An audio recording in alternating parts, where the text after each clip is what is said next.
I'm at a complete loss. I don't know what to do. There were signs, and I overlooked them. I was blinded by love and never imagined this would happen to me. Not with her, my wife and best friend of nearly 20 years. I work out of town and wasn't supposed to be back until tonight. We were supposed to leave for a 2-week road trip tomorrow. Things were slow at work, so I came home yesterday afternoon. This trip was to give us a little alone time since we've been so busy with family and friends this summer. When I got home, there was a truck in my driveway that I didn't recognize. My neighbor just recently asked me how I liked the new truck, but I thought he was mistaken and didn't think much of it. As soon as I could see the truck, I got a terrible gut feeling. I love my wife and trusted her completely, but that feeling was there and strong. I snuck around the side of the house to our bedroom window. It was open and I could hear them as I got close. I looked in the window and my worst fear was confirmed. They were right there, completely naked, on my bed. I walked away. I have been fighting the urge to do something that I know I will regret. I'm struggling to care what happens to me at this point. I went to my family's cabin for the night and drank everything there. Today I was on my way home to confront her and decided against it. I'm not ready. All I can feel is anger. All I can think about is violence. I'm not in a good place right now. Not good enough to see her. I'm back at the cabin right now. I have a 60 ounces of rum, and have been staring at it for an hour. I want to get drunk and forget this, but I don't want to get drunk and make bad decisions. I know this is a critical moment in my life and my actions in the coming days will dictate the rest of my life. That's why I'm here. I need help. I'm not ready to speak to family or friends, so I am reaching out to strangers. Fuck this, world. Update, busted wife cheating. The amount of support and advice I've received is unbelievable. I actually got choked up just realizing how many great people there are out there willing to help a stranger. It gives me a bit of hope for the world at a moment when I needed it most. The downside to all of this support is that I am struggling to respond to people. I have over 600 private messages unread and several hundred comments unread. I want to say thank you to everyone individually, and I'm going to make an effort to do that, but it won't be quick, so I will just start by giving a big thank you to everyone for your kind messages and helpful advice. It really means a lot to me. I have noticed several comments and questions that keep popping up and wanted to provide clarity in addition to my minor update. If you can't tell, I am feeling a lot better today. The pain almost completely went away. I still feel like I've been punched in the gut, but otherwise I've begun looking to the future. It has been 2 days, so this doesn't seem right to me. Is this a calm before the storm, or am I just freakishly resilient? As for the questions and comments I've received, here are some cliff notes to clarify some things. When I said wife and best friend, I was referring to the 2 roles my wife played in my life. The other guy was not my best friend, or even someone I knew. I didn't get a great look at him, but from the quick glance and seeing his vehicle, I don't feel like this is someone I know. We do not have kids. We were planning to have them soon though. We recently sold our house and were set to move closer to my job in September when the new owners take possession. I am going to thank my neighbor, but I am going to do it subtly like he did for me. A lot of people have been asking me about the signs I mentioned overlooking. Off the top of my head, here are a few. Was texting abnormally late at night. Went for after work drinks with friends, regularly. This was not like her, but I was glad that she was being social. She had yoga once a week but was apparently not paying because one of her coworkers was the instructor and she was helping with setup and cleanup. I also thought she was very inflexible for someone who went to yoga. Unknown caller hang-ups. We regularly answer each other's phones if we are closer to it. Several times she had an unknown caller who would hang up as soon as I answered. We get a lot of spam calls, but usually it's a telemarketer or a debt collector looking for the previous owner of the number. Rarely it's a hang-up. The update is a work in progress. When my brother arrived we had a good long talk. He has been my true best friend and I realized I need to always remember that and know that he will always be there for me without judgment the same way I would be for him. He really sets the standard for what a true friendship is, even if we fight on occasion. Since I was supposed to be home last night, I decided to respond to my wife's text. We aren't allowed to have phones on site, so it was reasonable for me to only be texting her. She knows it's easy for me to sneak in some texts. I wrote her and said I needed to go to one of my company's remote sites and wouldn't be able to call her until the end of the weekend. I told her that I would cancel all of the reservations and rebook later. She said she could take her best friend with her this weekend to the romantic bed and breakfast on a vineyard that I booked. I knew it wasn't the best friend she wanted me to think would be going. I told her that I already gave it to my brother and his wife since it was non-refundable and they would pay me back in a month. This morning, I canceled all of the reservations except the romantic one. My brother is coming with me. Fortunately, the hotel let us switch from the honeymoon suite to a room with 2 beds. There also happens to be a really nice lake and boat rentals nearby, so this just turned into a long overdue fishing trip with my brother. This means I am free for the weekend. I don't have to write her or talk to her for a few days, so that relieves some stress and gives me more time to think. I am currently in the mindset to get a divorce. I honestly can't see it any other way. My brother is supportive of this, but has asked me to take a few weeks and speak to someone. His wife has a friend who is a couples counselor and is willing to talk to me on Monday. I don't see it changing my mind, but at least it might help untangle some of this mess for me. I am also taking a bunch of the advice on here and starting to speak to lawyers, at the very least to prepare for what I think is inevitable. I want to do this right. I've never thought of her as someone who would try to screw me over, but I also never expected her to cheat, so I think I need to be prepared for anything. Thanks again everyone. I'm going to try to enjoy my weekend as much as possible. Update 2. Busted my wife cheating. A lot has happened in the past few days. I'll start with the less important stuff. My brother, Matt, and I drove nearly 5 hours to the B&B on the vineyard. I really appreciate him being there for me through this. It was more of a venting session than anything, but it really helped clear my head. After spending the better part of the drive whining to him, I just wanted a little alone time while he wanted to go out for dinner. I stayed in the room and he went out to eat and took me back some food. He also managed to rent a boat for the next day. On Saturday we hit the water. The owner of the B&B knew about our plans for fishing and was nice enough to pack us a small cooler of food and drinks. It was their way of making the romantic package more useful for two brothers. It was a nice gesture. Fishing wasn't good. We both caught a couple of trout that we had to release due to their size, so the snacks from the B&B worked out great. We stopped fishing at mid-afternoon and then drove around to all of the vineyards and fruit stands buying food and cases of wine for Matt's wife Jen. That night we went for the biggest tomahawk steak we could find. On Sunday we drove back to Matt's place. He lives in the next town over from me, which is about an hour away from my place. When we arrived, Jen was there and we all sat and cracked a bottle of white we had chilling in the cooler. This is when the weekend officially ended for me. Jen told me that while we were away that she decided to go spy on my wife. She told me that the guy was at my place on Friday night all night, but on Saturday morning she managed to get there just as he was leaving. She followed him home and found the apartment where he lived. My wife stayed over there on Saturday night. The same time she was sending me text messages saying she loves me and misses me. Jen said that she was splitting her time between visiting family who live in my town and stalking my wife. She said that she happened to catch my wife leaving his apartment on Sunday morning and took a few pics of them hugging and kissing before she got into her car. I don't want to see them. That pretty much sealed the deal for me. I don't think I could ever trust her again if she can turn it on and off so easily to tell me she loves me while being with a different guy. Still, I decided that I am not going to jump to a knee-jerk reaction based on emotions. I need to remain calm and level. That's when Jen told me that Sharon was coming over for dinner. Sharon is the counselor that Jen set me up with an appointment for. To clarify, she has never met my wife and this was my first time meeting her as well. Sharon was a very nice person and we got along great. After dinner, Sharon and I went for a walk around Matt's neighborhood to walk the dogs and have a bit of a private conversation. Sharon was really helpful in the fact that she was a great listener and made me feel like I didn't need to be guarded. It was therapeutic to be that free with describing my feelings. As much as I am comfortable with my brother, this was just different and very needed. It's the same reason why I like writing this on Reddit. It's a vent session that helps me untangle some of the mess in my head. Our walk lasted an hour and the only real advice that Sharon gave me was to not delay the conversation with my wife. She said that the longer I wait, the harder it will become to talk to her about this. She said I need clarity more than anything at this point, and my wife is the only person that can give that to me. Later that night Jen and Matt offered me to stay with them for as long as necessary. I know that Matt and I have an expiry period for being in close quarters with each other, so I spoke to my boss who was able to set me up in company housing. I've been staying there every second week for a while, but have to leave on days off. He managed to make it work for me to stay full-time for a few months if I needed. I decided to rebook with Sharon for later this week.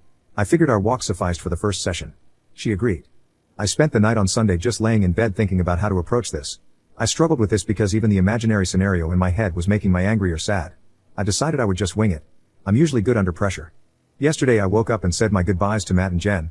I drove towards home and was thinking what if he was there when I arrived. Then I thought that it would likely just put me back in the angry spot I was a few days ago. I decided to do a drive-by first. Neither his truck or my wife's car were there. I went inside and grabbed a bunch of essentials and things I don't want to part with. Mainly just some photos and old family heirlooms. I got them all packed up in my truck and then headed over to the guy's apartment. Her car wasn't there either, but his truck was. I decided to write her to see where she was. She said she was getting groceries. I trust her so little right now that I drove by the grocery store and actually confirmed she was there. I feel so dirty admitting that I did that, but my trust is broken and it's the only way I can be certain of anything. I wrote her again and told her to just come home because we need to talk. She wrote back, "What's wrong?" I just responded and said she needs to be ready to be honest, and then turned my phone off. She got home 15 minutes later. When she came in she came over to give me a hug and kiss like she does every time. I turned away from her. She asked me again what was wrong, so I told her that she needs to start being honest with me. She played dumb and said she had no idea what I was talking about. I said, "Okay, if you can't be honest then I am leaving." She started panicking at this point and said, "Are you talking about yoga?" I figured it was a start. I asked her what she was talking about, and she told me that she hadn't been going to yoga. Here's a bit of a breakdown of the rest of the conversation. Me, if you weren't going to yoga, then where were you going? Her, I was taking walks to relax because I've been so stressed lately. Me, why were you so stressed? And why did you lie to me about what you were doing? Her, preparing for the move has been stressing me out, and I just didn't know how to tell you. Me, so lying was the decision you made? What was your concern with telling me that you were going for a walk to de-stress? Her, I didn't mean to lie. I was worried that my stress would add to your stress. Me, but I'm not stressed. It really seems like you are not telling me everything. Her, what do you mean? Me, I think that you're lying about more than just skipping yoga. I am asking you again to be honest. You've already lied to me, so this can't work if you keep lying. Her, I don't know what else to say. Oh, are you talking about last weekend when I went for drinks with some friends and came home late? I had a feeling that bothered you. I had no clue that she went for drinks, or was out late. I was at work a couple hours away. Me, is that what you actually did that night or was that a lie as well? Her, I went for drinks that night, but I didn't see her best friend who she supposedly was with that night. Me, who did you see? Her, no one. I just drank alone. Me, you drink alone now? Her, yeah, maybe I have a problem. Me, maybe, we'll talk about that later. Last chance, be honest or I'm leaving. Her, I don't know what else to say. Me, okay, I'm leaving. At this point I got up and left. Usually when we have an argument I go for a drive to get away from her. She probably thought this was the same. Then she realized I took my clothes and toiletries, as well as the Xbox. That's when she began blowing up my phone. I told her that I gave her a chance to be honest and she didn't, so there's nothing left to say. She begged and pleaded with me to come home to talk about this in person. She said she had no idea why I was so upset or what I think she did. She repeated that she loved me and would never hurt me. Just hearing her say that really tore a new hole in my chest. It was always comforting words that I believed without question. Now it's a dull jagged knife sawing through my heart in the most devastating way. I couldn't handle it, so I hung up. She called back about 40 times before I was ready to answer again. This time she said, "Did you talk to Karen, her best friend?" I asked why, and she said, "Come home. I don't want to say this over the phone." I agreed and drove around a little longer to get my heart rate back down. Then I went home. That conversation went like this. Her, I assume you spoke to Karen? Me, her, well, a few weeks ago while you were at work we went for drinks. A couple of guys started buying us drinks, so we just played along. When we were leaving, one of the guys tried to kiss me. I pulled away immediately and told him I was married. I felt so bad about it and wanted to tell you, but I'm an idiot and just decided to hide it from you. Karen hooked up with the other guy and gave his friend my number without asking me. He has texted me a few times since, but I have never written him back. Me, can I see your phone? Her, yes. She showed me her phone, which was completely empty of texts except for myself and her mother. She never deletes her texts, so this was new. I looked at her photos, which was also clean, but then I checked the deleted photos and found one of a guy I didn't recognize. Me, who is this? Her, that's the guy who tried to kiss me. Me, why did you take a picture of him? Her, I was just being stupid. Me, that's not a reason. Why did you take a picture of him? Her, I don't know. Me, is that everything you want to tell me, or is there more? Her, that's all I can think of. Once again, I left. I didn't want to be trickle-truthed. I got in my truck and drove away. She ran outside trying to stop me, but I was already out of reach. I went to the park nearby and just sat on my tailgate and ate my lunch trying to figure out what to do next. While there I began remembering other things that I should have been more aware of. Things like, I was working a weekend shift and was in bed early. My wife went out to the club with a few of her girlfriends. I woke up at 4 a.m. and she still wasn't home. I called her a few times, but there was no answer. About 30 minutes later she called me back and asked if I would come and get her. When I picked her up, she told me that they were trying to hail a taxi but had no luck. A couple of guys that her friend knew stopped and offered them a ride, but wanted to stop at home first. When they got to the guy's house, her married friend went into room with one of the guys. My wife said she spent some time looking for her but then eventually gave up and just had a drink in the kitchen with the roommates while she waited. She claims she didn't hear her phone when I tried calling. We fought about this, and she was disgusted by her friend's actions, so she cut that friend out of her life. I thought that was over. Another time she traveled to visit a close friend in a different city. It was a planned girls' night. There were 4 girls all getting drunk and watching movies in their PJs. At least that's what I was told. Then she called me around 1 a.m. to say goodnight. We spoke for about 20 minutes and she repeatedly told me that they were having a great girls' night. Then I heard a guy's voice in the background. I asked who it was, and she denied hearing anything at first. Then it happened again, loudly. She couldn't deny it, so she was like, "Oh yeah, X took a couple of guys with her. Everyone here is super pissed about it. She was drunk and 3 hours away. She left me no choice but to trust her." Again, we fought about that and why she refused to tell me they were there. She promised never to put herself in that type of situation again. Clearly that didn't stick. After remembering all of those things, and the conversations we had about them, I was ready to give this one last shot. I turned my phone back on and almost immediately it rang. I answered and she was screaming for me to come home.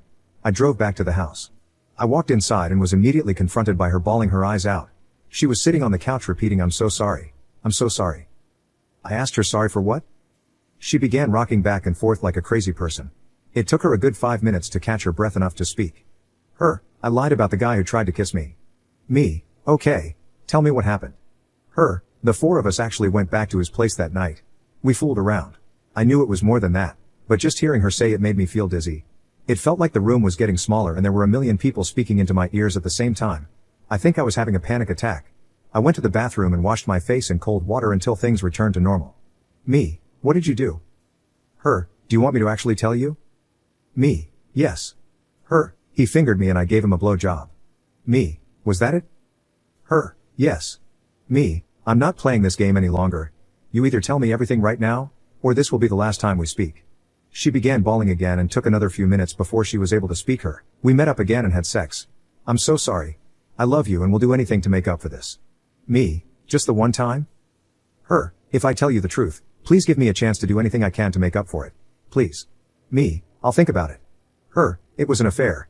We had been hooking up while you're out of town for work. It's been going on for almost a month now. He is married and they are about to get divorced. Me, does he know you're married? Her, yes. Me, if he's having an affair because his marriage is failing, does that mean you think ours is failing? Is that what you told him? Her, no, I don't think ours is failing. I'm so stupid. I hate myself. Please don't leave me. I can fix this. Me, how? Her, whatever you want. Me, if you were in my shoes, or even his wife's shoes, what would fix this for you?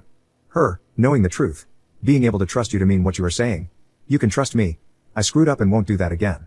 Me, if you were his wife, wouldn't you want to know the truth? Her, yes. Me, then fix this. Her, you want me to call her? Me, if you think that is what you would want. She tried calling, but never got an answer. A few minutes later her cell phone rang. It was listed as Karen, work. She looked shocked, so I knew that wasn't Karen. I asked if that was him. She said it was. I answered, and being the coward he is, he said, oops, I must have the wrong number. I said no, this is the husband of the girl you've been cheating with.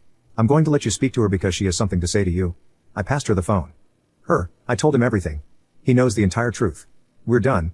It was just a fling and now you need to never contact me again. I asked to see the phone before she hung up me. What divorce lawyer are you using? Him, I'm not getting divorced. Me, oh, but didn't you tell me wife that you were? Him, no. Me, okay, then can I speak to your wife? I feel she has as much right to know about this as I do. Him, please man, I didn't know she was married. Don't ruin my marriage over a mistake. Me, you ruined mine over a mistake. It's only fair that I tell your wife. Him, please don't. She's at work right now. I will tell her everything when she gets home. I swear. Me, okay, you do that. That's where I hung up. I asked my wife if she knew where his wife worked and her name. She did. I had my wife call over and ask for her at work. She did get her on the phone and told her to take a seat. This woman said she was just getting ready to leave for the day and she would call my wife back from her car. She did his wife. What's going on? My wife, I have something terrible to tell you and I don't want to cause any accidents. Please don't drive. His wife, OMG, did something happen to his name? My wife, no. He's at your apartment right now. I am just letting you know that we have been having an affair for a month now. I'm coming clean to my husband right now and thought you should be given the same respect. She went silent for about a minute, then said if this is some sick joke, I will find out who you are. Then she hung up. Not even 10 minutes later my wife got a text from Karen, work, saying, thanks, you just ruined my life. I grabbed the phone and wrote, back, you just ruined 4 lives and 2 marriages. Don't forget that this was your fault, you piece of shit. For the next hour my wife begged and pleaded with me to stay with her. She offered counseling. She offered to never leave my side. She even offered me sexual favors. This was everything that I expected thanks to the comments in here. She then said we should go on that vacation. Her treat. We need time away was her reason. We need to spend some quality time together because my work schedule has been pushing us apart lately. Also exactly what I expected her to say. She wasn't expecting me to tell her that I went anyway. She also wasn't expecting me to tell her that I already have counseling booked for myself. She definitely wasn't expecting me to tell her that I busted her on my very own bed. I could only imagine she didn't expect me to have a place already lined up to stay. When I told her all of that, she fell to the floor bawling. She started saying how she doesn't deserve to live. She told me I should just kill her right now because she's too terrible to be with anyone. It went on like that for a while. I stayed for a total of 4 hours listening to her make excuses, then try to hug me or cuddle me, or even blow me if I would just stay and work through this with her. In the end, I called Karen and told her that her cheating friend is suicidal and that she should come keep an eye on her. Then I left. It's been almost a full day since that went down and I haven't spoken to her since. She has been calling and texting me all day. Her friends and family have been calling and texting me all day. Everyone has a different excuse, or a different plea for empathy. Her father is the only one who wrote me and told me that I need to do what is best for me and that he will always love me like a son no matter what happens. Reading that was what made me have a good cry for the first time since all of this began. I meet with Sharon, my counselor, tomorrow and a lawyer on Thursday. I think I know where this is going, but until it happens I am just not sure about anything. I'm sorry for the overly long-winded story. It just helps to vent in this way. Again, I really appreciate all of the comments and messages. The people sharing their own stories like this are really helping me feel less broken and giving me more hope. I sincerely appreciate everything you've all said and done for me.